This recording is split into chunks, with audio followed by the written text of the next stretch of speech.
ദൃശ്യം സിനിമയിലെ അനുമോൾ നമ്മൾ ആരും മറക്കാത്ത ഒരു കഥാപാത്രം തന്നെയാണ്. എസ്തർ എന്ന നടിയുടെ രൂപമാറ്റവും സാക്ഷ്യം വഹിച്ച ഒരു ചിത്രം കൂടിയാണ് ദൃശ്യം.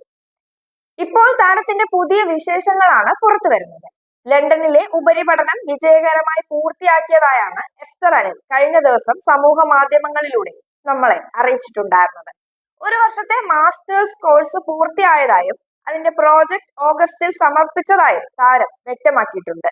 പഠനശേഷം നാട്ടിലെത്തിയെങ്കിലും ജോലിയിൽ ഇപ്പോഴും സജീവമാണെന്ന് എസ്തർ ലണ്ടനിലുള്ള ക്ലയൻസിന് വേണ്ടി ഫ്രീലാൻസ് ആയി ജോലി ചെയ്യുന്നുണ്ടെന്നും അത് നാട്ടിലിരുന്ന് ചെയ്ത് അയച്ചു കൊടുത്താൽ മതിയെന്നും താരം പറയുന്നുണ്ട്.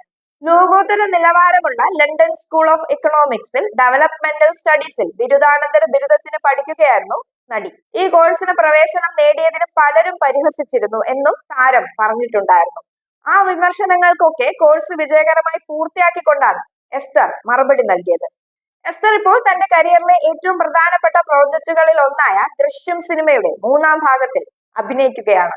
മോഹൻലാൽ, മീന, അൻസിബ ഹസൻ, എസ്തർ അനിൽ എന്നിവരുടെ ഡൈനിങ് റൂം സീനുകളുടെ ചിത്രങ്ങൾ സംവിധായകൻ ജിത്തു ജോസഫ് തന്നെ പങ്കുവച്ചിട്ടുണ്ടായിരുന്നു. വിദേശ പഠനം പൂർത്തിയാക്കി മലയാള സിനിമയിലേക്ക് പൂർണ്ണമായി മടങ്ങിയെത്താനുള്ള തയ്യാറെടുപ്പിലാണ് എസ്തർ ഇപ്പോൾ ഉള്ളത്.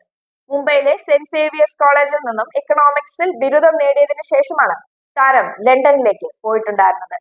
ലണ്ടനിലെ പഠന ജീവിതത്തെക്കുറിച്ച് എസ്തർ തന്നെ തുറന്ന് സംസാരിച്ചിട്ടുണ്ട്. സിനിമയുടെ ലോകത്തു നിന്ന് അക്കാദമിക് രംഗത്തേക്ക് എത്തിയതിനെ കുറിച്ചും വിദേശ പഠനത്തിന്റെ വെല്ലുവിളികളെ കുറിച്ചും അവർ ആരാധകരുമായി പങ്കുവച്ചിരുന്നു.